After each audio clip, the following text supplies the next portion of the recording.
Buenas tardes para todos. En nombre de la Facultad de Educación y la Oficina de Egresados, les extendemos un saludo de bienestar y les damos la más cordial bienvenida a este importante espacio de actualización profesional que hace parte de los encuentros que organiza la Universidad de San Buenaventura Medellín.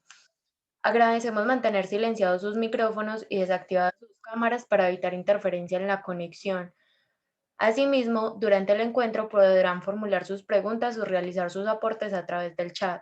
Antes de comenzar, aprovecho para recordarles que nos encontramos en votaciones para la elección de representantes de egresados, la cual es hasta el viernes 19 de marzo.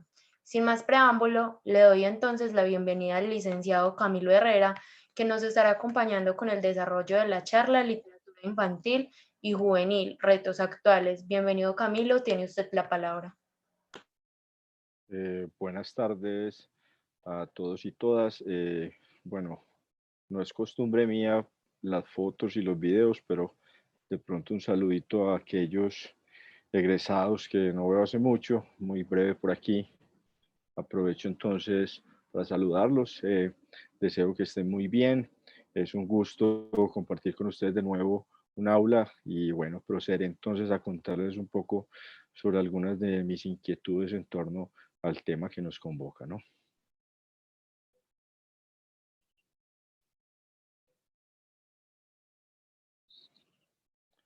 Eh, ¿Me confirmas si se está viendo pantalla? ¿Alguien puede hablar libremente? Sí, se observa la pantalla. Perfecto.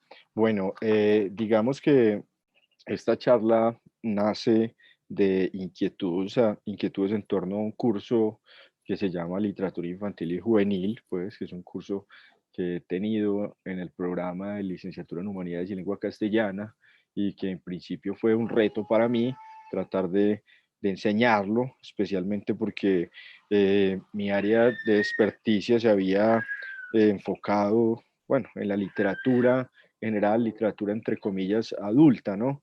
Y bueno, cuando lo asumí fue una experiencia muy bella y lo he tenido en otras oportunidades. Sin embargo, pues me ha generado numerosas dudas y preguntas en torno, sobre todo, bueno, en parte al quehacer, pero sobre todo a la investigación, eh, como, bueno, a la literatura infantil y juvenil como tema de investigación, ¿cierto? Cuestión que es más o menos lo que les quiero proponer aquí, ¿sí? Como eh, algunas dudas, algunas inquietudes, algunos sobreentendidos en torno al asunto, ¿no?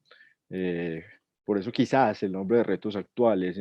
En últimas, los retos de la literatura infantil y juvenil, que será un asunto que quiero más o menos definir, no son un problema de la literatura infantil y juvenil. En últimas, ¿no? Se vuelven un problema, es como producto cuando pues sale a la luz, ¿no?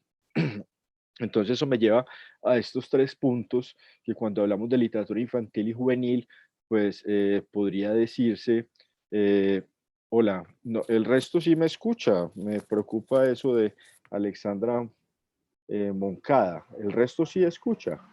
Sí, Sí, sí sí se se escucha. escucha. Ah, bueno, no, entonces quizás Alexandra de pronto tenga una dificultad ahí con el micrófono que ya podrá resolver.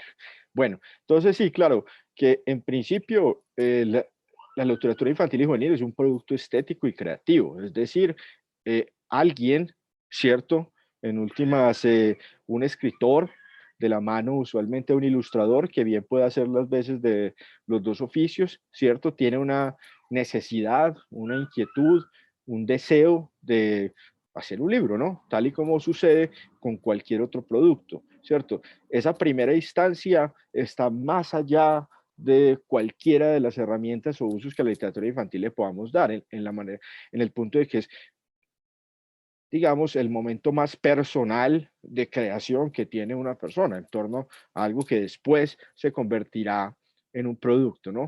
Y que la mayoría de ellos ni siquiera alcanzan a hacer un producto. Entonces, este producto estético y creativo, en principio, es eso, ¿sí? Eh, y es algo que a veces se nos pasa por alto a la hora de manipular, usar, comprender o incluso sobrevalorar este tipo de productos. Es decir, la literatura. Uy, perdón, yo no tengo forma de silenciar, así que, Sandra, anfitriona, yo no tengo forma de silenciar, así que Ah, ya lo agradecería. pago, perdón. Sí, Sandra, usted sí es difícil que entre sin hacer ruido, ¿no? Bienvenida. Ya le Muy estaba bien. llamando. No, no, esos son viejos conocidos, ¿no? Entonces, este producto estético y creativo, pues en última, sí, claro, son los problemas que tiene que resolver un escritor, un ilustrador en torno a, digamos, a un dispositivo que más adelante irá tomando pues ciertas luces. En segundo efecto, es un producto editorial y esto hay que mirarlo con cierta lupa, en ocasiones quitándole el cierto nivel de romanticismo, ¿cierto?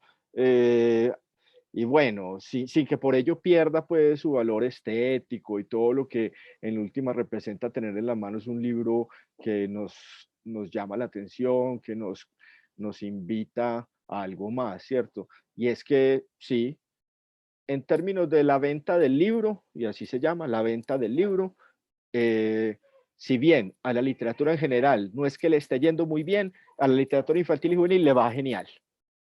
Es el producto más exitoso. De hecho, es incluso de los más costosos, ¿sí? Solamente equiparable quizás a los libros de artes que son tan costosos. Entonces, como producto editorial es otro aspecto que, bueno, tiene que prestar la atención. ¿En qué sentido? En que también muchas de las publicaciones que después resultan ser parte de planes lectores posteriormente en la escuela, también responden a ciertos intereses de editoriales poderosas, ¿cierto? Que tienen la posibilidad de distribuir, ¿sí? Su obra no de la misma manera que una editorial menor. Por lo que entonces deja por fuera una cantidad de productos que quizás serían más valiosos, que quizás serían más, digamos, acordes a lo que necesitamos, ¿cierto? Que es a lo que venimos, tercero. ¿Sí? Y mira que está de tercero y es de lo que más se habla. Y que a nosotros, pues, como docentes, pues, en última es lo que más nos interesa, ¿cierto? Que es la literatura infantil y juvenil como un recurso escolar, ¿cierto? O un instrumento para la promoción de la lectura, ¿sí? Eso, esa última parte es quizás como el último momento que tiene la literatura infantil y juvenil y abandona otro más importante, que es pues cuál es el disfrute que tiene el lector, ¿cierto? En torno a la obra como tal, ¿sí? Entonces como que lo deja por fuera, ¿cierto? No que esté por fuera, ¿sí? Existe, claro está, pero en ocasiones es un recurso usado, sobreusado también, ¿cierto? Como veremos más adelante, que en últimas, como vemos, tiene un proceso previo que no necesariamente, ¿cierto? Buscaba, ¿sí? Esas virtudes. Es decir, el escritor busca una suerte de confirmación estética de sí mismo o vender libros, porque también tiene que vivir de algo. El producto editorial busca, por un lado, sí, algunos libros de gran calidad, como hay editoriales que así funcionan, y otros pues están en el negocio también de vender libros, ¿sí? Y por eso cuando hay ferias del libro, fiestas del libro o cualquiera de esas denominaciones actuales, pues hombre, los stands de la literatura infantil están más que garantizados, no solo en términos de oferta de libros, sino también de promoción de lectura, de stands, bueno, que también pues son cuestiones fundamentales en torno pues a esto. Entonces, como vemos, es casi que una industria, o sea, el libro infantil y juvenil es una industria poderosísima y como industria tiene sus virtudes y también tiene, claro, sus cuestiones que hay que mirar con cierta lupa, pues, no con recelo, pero mirar.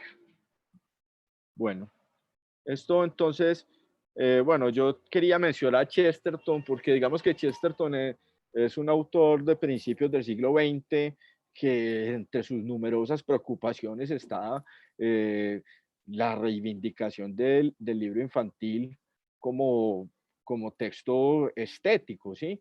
Y entre muchas de sus preocupaciones ensayísticas está hablar de ello. Algo que le preocupaba mucho era la idea de que los cuentos de hadas eran perniciosos para los niños, como dice él, se lo dijo alguna señora en una carta, ¿no? ¿Cierto? Ella le decía que es cruel contarles cuentos de hadas porque los asustan, ¿no? Digamos que esto es una visión de principios del siglo XX de un señor que además de ello es sumamente juguetón con el lenguaje, que además de ello es un hombre inglés, no es un hombre latinoamericano, es un hombre inglés del siglo XX, que lee como un hombre inglés del siglo XX, ¿cierto? Y que hace sus interpretaciones en torno al contexto en el que vive, ¿no? ¿Cierto? Ahora, esta preocupación es actual. Hay libros, como veremos más adelante, que parecieran ser perniciosos o peligrosos para los niños. Y no estamos hablando pues propiamente del cuento de hadas, ¿cierto? Con todos los defectos que tienen en sí mismos y sus virtudes también, ¿sí? Sino pues de otro tipo de libro que es uno de los temas más interesantes de investigación en la actualidad, ¿no? Así que esta mención de Chesterton era pues como para entrar en un poco en materia allí con un pensador, ¿cierto? Del siglo XX que le ha preocupado. Otros pensadores importantes del siglo XX han sido, por ejemplo, también Walter Benjamin, ¿no? Se ha preocupado por el libro infantil como tal, ¿cierto? Además de eso, sus ilustraciones, ¿sí? Uno de los grandes pensadores del siglo XX. O sea que es un tema que, pues ya, no es ya eso no es problema, pero en su momento habrá tenido que ganarse su estatus o su espacio en el lugar de las literaturas, entre comillas, adultas, ¿cierto? Entonces, aquí el ejercicio que quiero hacer es revisar algunas de las bases de la educación literaria, ¿cierto? De la profesora Teresa Colomer, que es una de las autoras que más, ¿cierto? Ha difundido la categoría de la literatura infantil y juvenil y su relación con la escuela, numerosas publicaciones, grupos de investigación, en su propia, digamos, ¿sí? Su propia docencia, ¿cierto? Y qué bien, o sea, siempre no falta la cita de Colomer, ¿cierto?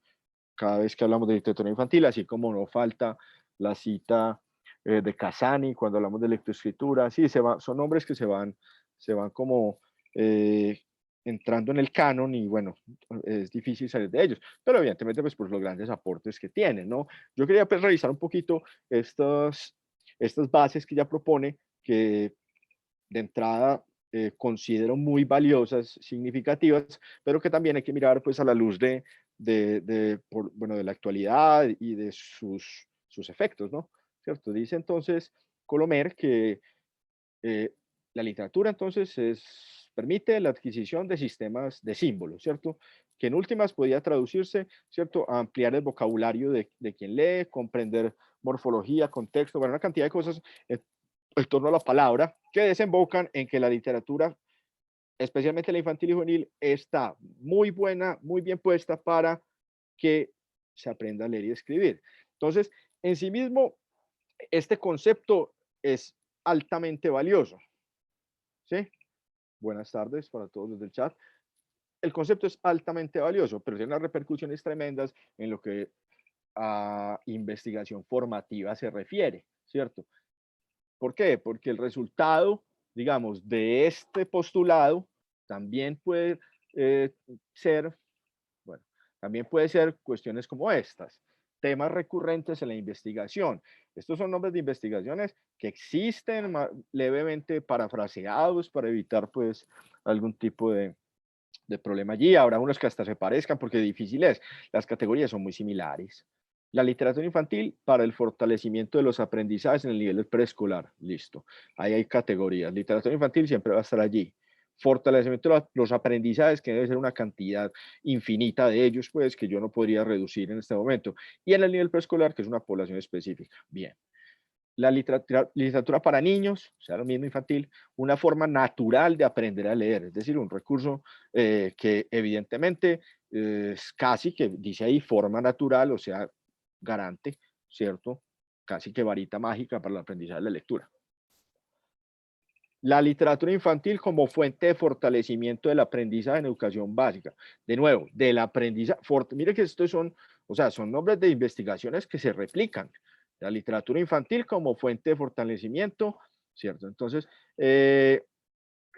sucede pues que la categoría literatura infantil, ¿cierto? Y aquí me abandono un poquito la juvenil porque no cae tanto en este problema, no es tan explorada, pero la infantil entonces se vuelve como, sí, un elemento, digamos, infalible de búsqueda de algo, ¿no? ¿Cierto? Entonces, la literatura infantil como estrategia didáctica en los procesos de enseñanza y aprendizaje de la educación preescolar. O sea, son parafraseos de la misma cuestión, ¿sí? Bien podría decir la literatura infantil como herramienta en lo, el, los procesos de lectoescritura, la educación preescolar. Perfecto. Bien podría decir la literatura infantil como herramienta que fortalece las habilidades comunicativas en la educación preescolar. Bien podría decir eso. Y así se va encontrando uno con una gran cantidad de investigaciones que desde el título pues se van convirtiendo en temas recurrentes y dan la sensación de que entonces se está agotando el tema, ¿no? Sí, o sea, ¿qué pasa? Se está agotando el tema, esto es lo único que, porque el tema en sí mismo es muy bello, ¿sí? Pero pues se va convirtiendo en una suerte de herramienta infalible, pero que entonces termina por replicar los mismos intereses, más o menos parafraseados, pero es que, pues, ¿qué diferencia hay entre la literatura infantil como fuente de fortalecimiento del aprendizaje en educación básica con esta otra, la primera? La literatura infantil para el fortalecimiento del aprendizaje en el nivel preescolar. O sea, que la población apunta básicamente a buscar lo mismo, por lo que entonces va a replicar las mismas metodologías, los mismos marcos teóricos, y luego va a decir, pues, una cosa más o menos similar, ¿sí? Bueno, esto es como un llamado de atención, porque no, es un tema que definitivamente es un tema de investigación. Entonces, llama atención para algunos de los postulados recurrentes, pues, en los que caemos, y nosotros, yo mismo como asesor, he caído en este error, he caído en esta redundancia, tanto así que, digamos que en la actualidad estoy revisando con unos estudiantes un trabajo de grado en el cual pues yo les dije, bueno, porque digamos que el postulado inicial es este, que tienen estas chicas. La literatura infantil se ha convertido en una herramienta más o menos infalible, varita mágica, dicen ellas, para enseñar más o menos cualquier cosa en la escuela. Y bien, estoy de acuerdo. Sí, pero entonces, después ellas decían, ¿no? Eh, pero entonces no se está usando bien. Y entonces daba la sensación como que ellas sí sabían cuál era el uso correcto, ¿cierto? Entonces, claro, muchas investigaciones replican eso. No se está usando bien, se está abusando de ella, pero yo sé el uso correcto. La investigación en sí misma dice mucho sin tener que ser tan compleja. Entonces le dice, bueno, ¿y por qué no más bien revisamos si es lo que están haciendo? Y de ahí sale este tema. Esta diapositiva sale de ese interés de esas chicas. ¿Por qué no más bien me buscan en Colombia, que es escrito entre 2000, no sé, 16, 2020, no me acuerdo las fechas, revisemos qué se ha escrito sobre literatura infantil en la escuela, a ver si es verdad que son tan recurrentes, a ver si es verdad que las herramientas son muy parecidas, a ver, revisémoslo, ¿sí? Sistematicemos eso para que quizás así encontremos algo, ¿cierto? Que haga falta, un vacío, ¿cierto?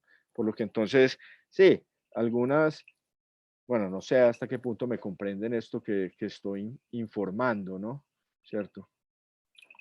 Muy bien. Yo reviso aquí participantes, yo conozco a esta gente, es hombre más o menos. Sí, claro, aquí veo nombres conocidos. Bueno, es un gusto tenerlos por aquí. Bienvenidos, bienvenidas. Bienvenida a la jefe de programa, Lina Castaño. ¿Cómo le va? Qué gusto tenerla por aquí. Y a esos otros nombres, algunos de ellos que han pasado por mis aulas, otros que de pronto tienen seudónimos que no reconozco, en fin. Muchas Liliana, gracias. Hola Camilo, muchas gracias. qué Gracias gusto. por el saludo y gracias por este espacio de formación y de actualización, como lo mencionas, como un reto la literatura infantil y juvenil. Gracias, Liliana. Muy bien. Listo. El segundo postulado de Teresa Colomer es este, ¿no? El uso de la imagen para la construcción del sentido, lo cual en sí mismo es un aspecto de la investigación, bueno, que ya se está explorando con mucha fortaleza, ¿cierto? Y que la literatura infantil en sí misma, ¿sí? Tiene en la imagen un recurso tremendo, por un lado, de creación, como decíamos, por otro lado, de, ¿sí? De venta del libro, ¿sí? Porque hay libros bellísimos, eso hay que aceptarlo y llaman la atención inmediatamente y con unos recursos tremendos en términos de creatividad, además de afianzar una cantidad de cosas en el niño que tiene que ver desde el tacto mismo, el olor, o sea, una cantidad de cosas que va volviendo como uno siente infinito, ¿cierto? Entonces, miren cómo, sí, desde lo de la imagen fundamental, ¿sí? La ilustración, pues sí, no es nada nuevo, ¿no? La ilustración se viene haciendo más o menos desde el siglo XIX en Europa, se vienen acompañando con ilustraciones que ha tomado un sentido mucho más complejo en la actualidad, en donde podemos encontrar dos tipos de narrativa en torno a la imagen y a lo que la palabra dice. Y bueno, el tema en sí mismo ya es un tema interesantísimo de investigación. Sí, claro, habría que ir a la base, o el que más me gusta a mí como base, que es John Tenniel, ¿no? Que es quien ilustra a Alicia, ¿cierto? Y bueno, y así habrá una gran cantidad. Bueno, la relación imagen-palabra es un asunto sumamente importante que necesita, ¿cierto? Necesita en la literatura infantil, sí, un poquito más de investigaciones, que las tiene sin duda, de gran calidad, claro está, pero miren, en principio, las primeras investigaciones que se dan en torno a la imagen-palabra, la relación imagen-palabra, se dan con la literatura convencional, o sea, la literatura que no tiene imagen. O sea, una preocupación porque Homero en la Ilíada hace una éfrasis, que es una representación verbal de una imagen visual imaginaria del escudo de Aquiles. O sea, hay toda una preocupación imagen-palabra por una imagen que no existe. Entonces, genial, pues, que lo cual es genial. Lo cual entonces la literatura infantil debería tener en la imagen uno de los temas mucho más importantes para explorar, ¿cierto? No digo que no existan investigaciones, porque las hay y fundamentales, pero como digo, ese tipo de investigaciones no se ven mucho cuando yo hago este recorrido. Fortalecimiento de los aprendizajes, estrategia didáctica, o sea, los mismos sobreentendidos, ¿cierto? Entonces, aquí hay un insumo muy bello. Sigo con el recuento, o sea, ¿cómo es posible que haya investigaciones un poco más complejas en torno a un libro de Mario Vargas Llosa que se llama Elogio de la madrastra, en el cual escribe, él hace texto y luego hace una suerte de éfrasis, de nuevo, una representación textual de una imagen visual, ¿cierto? Mis estudiantes de que alguna vez estuvieron conmigo en composición escrita, o como se llame ahora, taller de lectura y escritura, saben de qué hablo, pero lo repito de nuevo, sí, es como coger un cuadro de Da Vinci y describirlo en palabras, pues para tenerlo así de manera sencilla el concepto. Y se preocupa más por eso, sabiendo que la literatura infantil lleva años apoyándose en la ilustración para esas cuestiones. Entonces hay aspectos de la imagen, elementos de la imagen que bien vale la pena prestar atención. Este es un texto de Vázquez, bueno, este texto de Vázquez habla pues de algunos elementos, sobre todo, él se enfoca sobre todo en el libro álbum. El libro álbum es otro dispositivo, podríamos decir, enfocado al público infantil, sin que por ello sus temáticas simplemente se ahoguen en esas edades, ¿cierto? Que explora de manera considerable la relación imagen-palabra, en donde incluso la mayoría de las veces prima la imagen sobre la palabra, en donde la mayoría de las veces la imagen cuenta una historia sumamente diferente a la que la palabra dice. Bueno, en fin, una cantidad de relaciones, ¿sí? Que vale la pena investigar. Y no solo investigar como concepto, sino también revisar ahora eso en qué contribuye a esta cantidad de cosas que me preocupan sobre la educación preescolar, ¿sí? Porque entonces allí estoy como revisando aspectos, bueno, que en últimas bien podrían ser más, podrían llenar más vacíos de investigación, ¿sí? Para evitar cualquier palabra aquí incorrecta, ¿no? Bueno, entonces, ¿cuáles son los elementos materiales? Pues, hombre, solo desde la forma física del libro ya está diciendo una cantidad de cosas, ¿sí? La forma, incluso entre los libros adultos, entre comillas, ¿cierto? Una bella versión de Don Quijote de la Mancha, con ilustraciones de Doré, por ejemplo. Hombre, eso es un elemento material casi que de culto, ¿no? ¿Cierto? No digo para mí, yo no debería tenerlo porque mi libro de Don Quijote está sumamente rayado, ¿no? Es un papel ya muy rayado. Pero hay una preocupación desde el libro adulto por la relación imagen-palabra, que el libro infantil y juvenil, o infantil entre comillas, bueno, sin usar muchos nombres y apellidos acá, porque cuando hablamos de relación imagen-palabra pueden ser muchas interpretaciones, incluso que están en beneficio de lo que el autor proponía, ¿cierto? Pues allí estas relaciones se ven con mucha más fortaleza que, que una, que una obra como, pues una obra fuerte, canonizada, como Cien años de soledad, ¿cierto?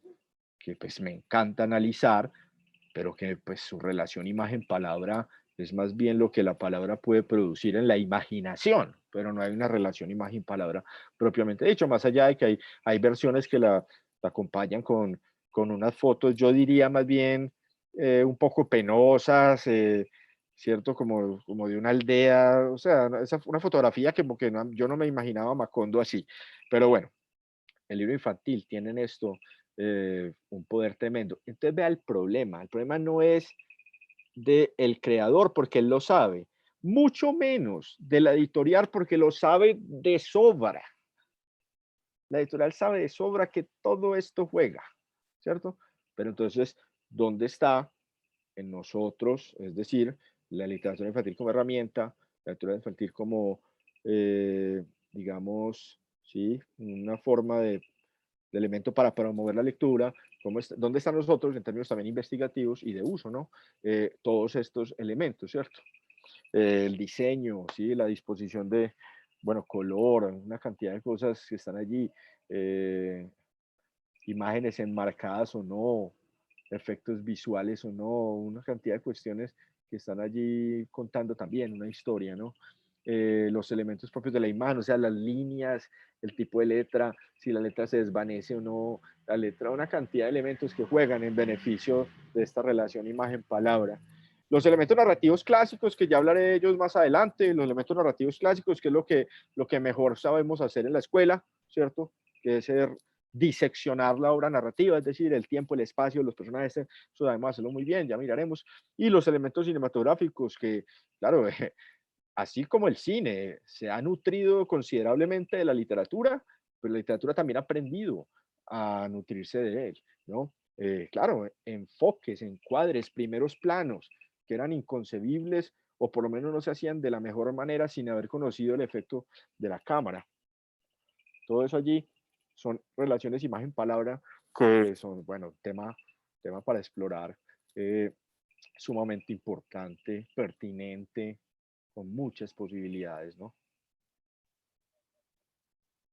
Teresa Colomera, entonces, nos habla de lo que dije, por eso no hablé un poquito de lo narrativo allí, para no ser repetitivo, y es que, claro, la literatura ayuda a adquirir una conciencia narrativa, claro, en el punto, ya sí, como ya dije, en lo que tiene que ver con la disección de la técnica narrativa o de los elementos de la narrativa, es decir, el tiempo, el espacio, el narrador, todo eso, ¿cierto? Por un lado, pero también en que el niño pueda adquirir un esquema de lo que es la narrativa, ¿no? Como tal. O sea, adquirir ese esquema, en últimas, pues podrá servirle para una gran cantidad de cosas en la vida. Así sea contar algo que le pasó en la escuela, ¿cierto? Y bueno, y un desarrollo sobre las expectativas sobre los personajes. Entonces aquí el asunto es, eso es exclusivo de la literatura infantil. O sea, o en la literatura en general. Solo allí. O sea, ese es un elemento que solo la literatura puede dar. Porque pues si fuera así, entonces creo que la pregunta ¿para qué sirve la literatura? Ya estaría con una respuesta única, ¿no? ¿Cierto? Pero no, sabemos que no es así. Entonces, elementos clásicos, de aquí pues viene como mi mi reflexión en torno a ello es que, claro, la trama, el tiempo, el espacio, el narrador, diálogos, todo aquello, cierto, sí, a los docentes nos interesa considerablemente y podemos sacarle mucho jugo, ¿cierto? Porque con eso podemos fomentar producción creativa, ya sea en términos de escritura, en términos de oralidad, en términos de actuación, de lo que sea, ¿cierto? O elementos de comprensión de los múltiples mundos narrativos, sí, claro está, pero entonces viene aquí de nuevo la pregunta. Esta pregunta se la hace Compañón cuando el hombre tomó la cátedra de literatura francesa, pues que es uno de los puestos más importantes de un profesor de literatura en Francia, y él escribe un texto bellísimo que llama ¿Para qué sirve la literatura? Yo le incluí ahí, bueno, le inserté entre corchetes, pues le amplié un poco la pregunta como para llevar al tema, pero es como lo mismo, ¿no? Él dice, es verosímil, o sea, es creíble, ¿no? Que solo la literatura, solo la lectura, solo la novela, dice él, porque es lo que preocupaba, y yo pongo allí, solo la literatura infantil me proporciona aquello de lo que los demás discursos, las imágenes, los sonidos serían incapaces.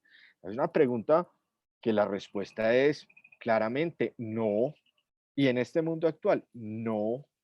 Es decir, esto abre la posibilidad a una cantidad de dispositivos, formas de narrativa eh, que va más allá incluso del cine.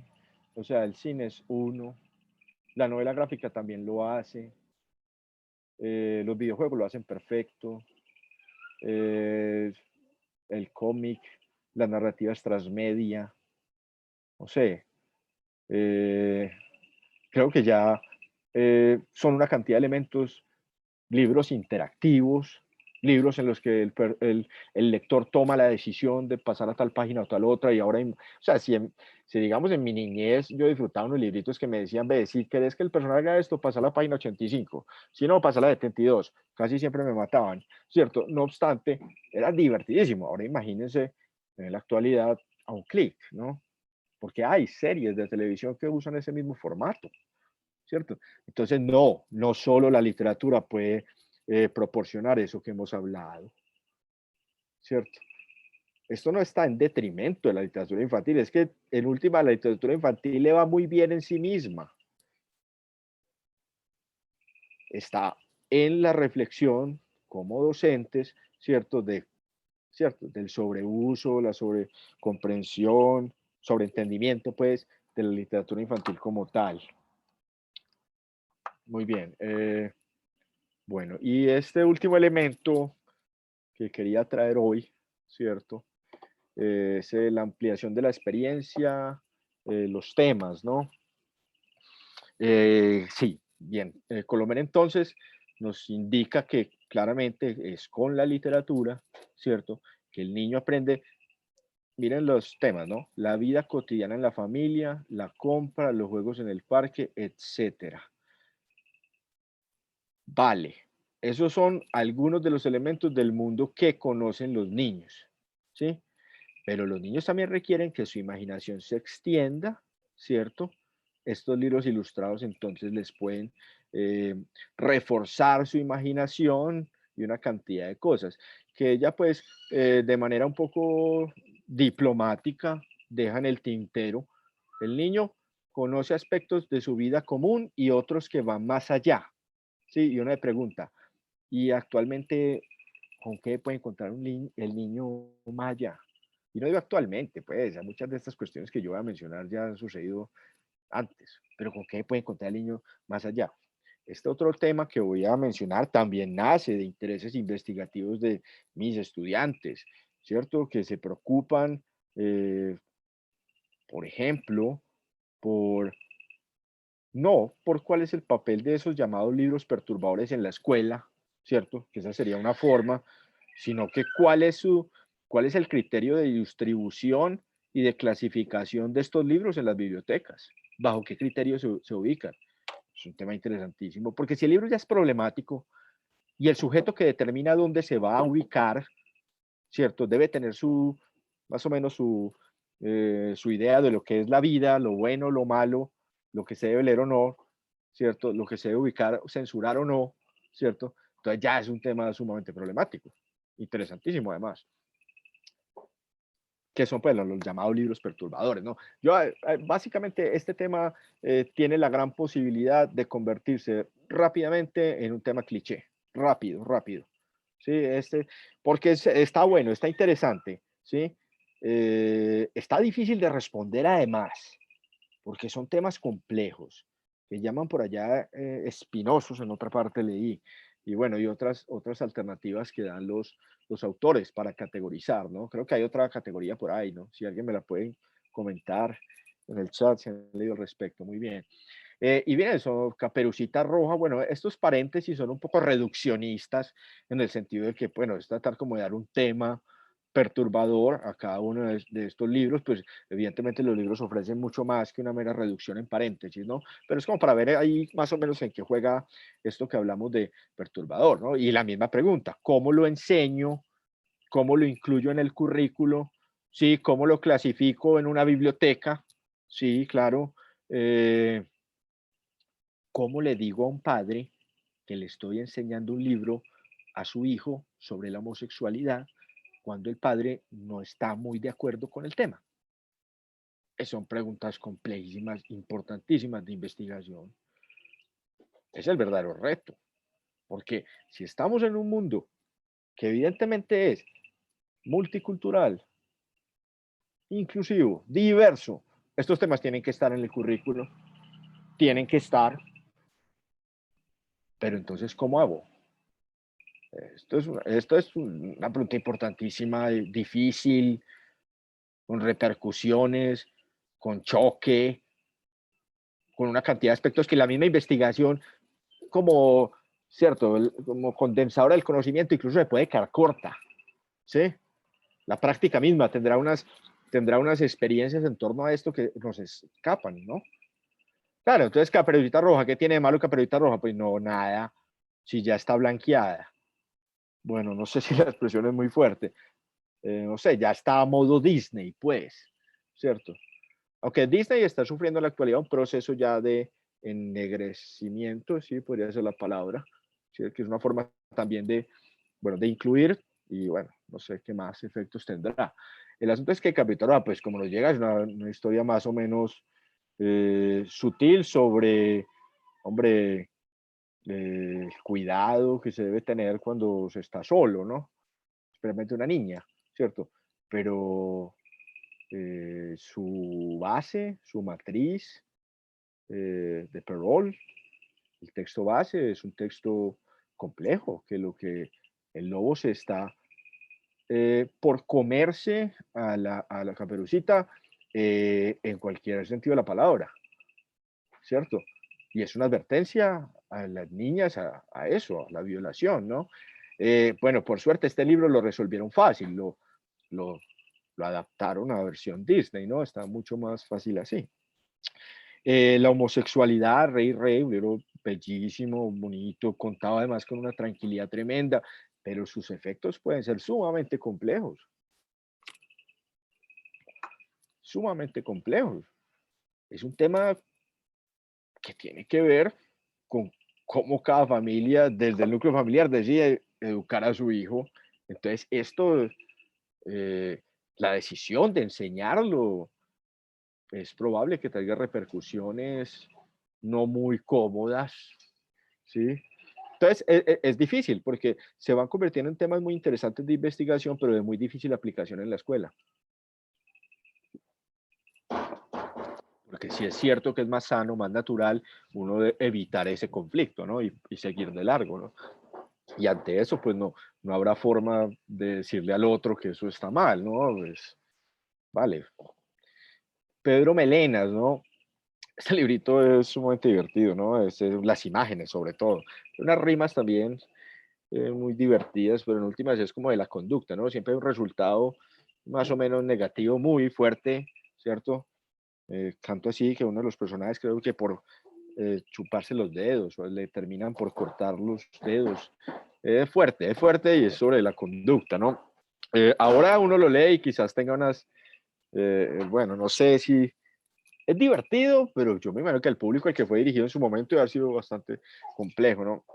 El árbol rojo, ¿cierto? Que tiene que ver con la depresión, también tiene pues ciertos matices bueno, como no tanto como alegres, pero positivos en el sentido bueno, del aguante que llaman, pero sí, un tema difícil. No es un libro tan perturbador, tan complejo, importante. El suicidio, con Greta la Loca, complejo, es cierto, un tema difícil que tiene que ver con el bullying especialmente fuerte. Bueno, en fin, hay un suicidio y son temas complejos. Jesús Betts, las imágenes son un poco, las imágenes en sí mismas son perturbadoras. Es un chico sin manos ni pies.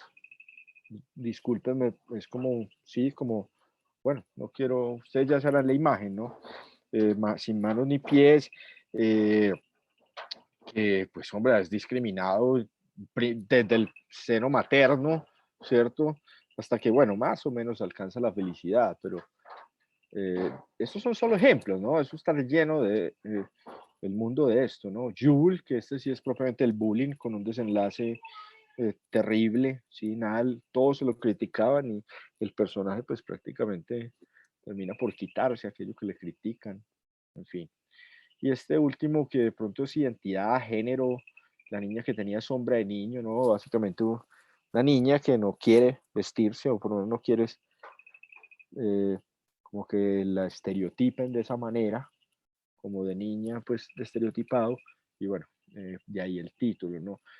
Temas importantes, sí, todos responden a un proyecto que uno diría es nacional, pero, vale, ¿cómo romper? ¿Cómo llegar a eso? Bueno, yo no sé, a mí me da la sensación de que esto se va yendo rápido, como suele suceder conmigo, pero habrá tiempo para preguntas, supongo, ¿no? Yo quería terminar con esta reflexión de Jaime Alberto Vélez, ¿cierto? Que tiene que ver con esto del fomento o el placer, ¿no? En uno de sus ensayos, que se llama precisamente El placer de la lectura, ¿sí? Él lo primero que dice es que esa expresión en general es una frase de la publicidad bibliográfica, es decir, hasta qué punto es placentera la lectura, ¿no? ¿Cierto? Tanto así que él dice, bueno, hay un problema acá. Antes la letra entraba con sangre, decía él, y el niño estaba, cierto, de alguna manera obligado, ¿sí? A que le gustara, ¿no? ¿Cierto? O sea, le tenía que gustar. Pero entonces él dice que en la actualidad el niño parece estar obligado a decir que le gusta lo que lee. Entonces, él allí más o menos, bueno, nos critica a todos, ¿cierto? A todos, claro está. Básicamente para decir, o sea, cuando estamos fomentando la lectura o es realmente cierto esto del placer de la lectura. Y él dice, con esa última pregunta, ¿qué placer que verdaderamente lo sea necesita propedéutica, difusión, apostolado? Es decir, hombre, cuando uno hace algo por placer, nadie tiene que estar detrás de uno obligándolo, pues. O sea, no necesita ningún tipo de guía, ni mucho menos un convencimiento tremendo. El placer se suele hacer precisamente voluntariamente, ¿no? Y él finaliza incluso diciendo algo muy fuerte en todo que es algo que ya he venido diciendo yo, y él dice que la palabra biblos, que es la que aplicamos a muchos de los conceptos del libro, bibliografía, biblioteca, bueno, entre otras, viene de una ciudad fenicia, Biblos, de una ciudad fenicia, eh, en donde se comerciaba con el papiro, lo que ahora es el papel, ¿no? Donde se podía escribir algo. Comerciaba, escúchese bien, con el papiro, ¿sí? Es decir, en principio el mismo libro fue un objeto de comercio. Ahora, el asunto es, y esto lo dice el propio Vélez, la literatura de vez en cuando nos hace olvidar de eso, ¿no? ¿Cierto? Y ahí está pues como más o menos la reflexión que quería traerles a ustedes. Se me escapaba, ¿no? No sé. Bueno, está bien, ¿por qué no? Esto también es de Chesterton, ¿no? Y tiene que ver un poco con cómo sí, instrumentalizamos. Bueno, él habla de Alicia en el País de las Maravillas porque es un libro importante para el canon inglés, ¿no? ¿Cierto? Más allá de cualquier crítica que pueda haber de su lectura en la actualidad, por ser inglés, por ser europeo, bueno, lo que sea. El asunto es que esto pasa con cualquier libro.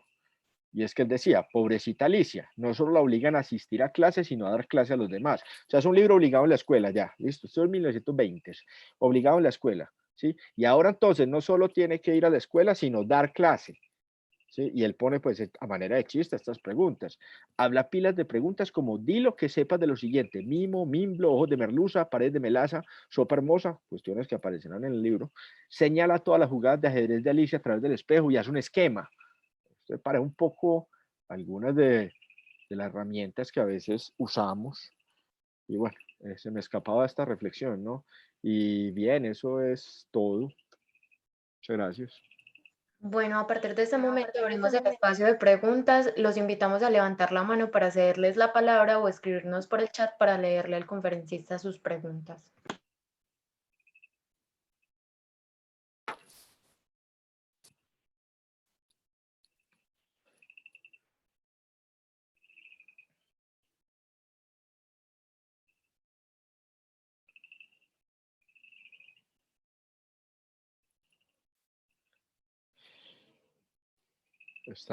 Están un poco tímidos hoy, ¿no?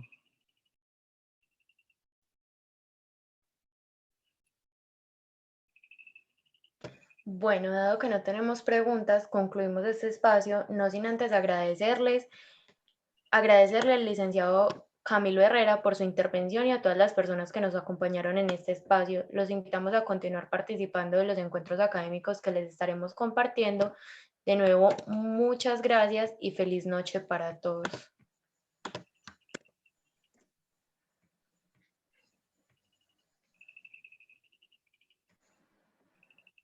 Bueno, muchas gracias. Chao, Camilo.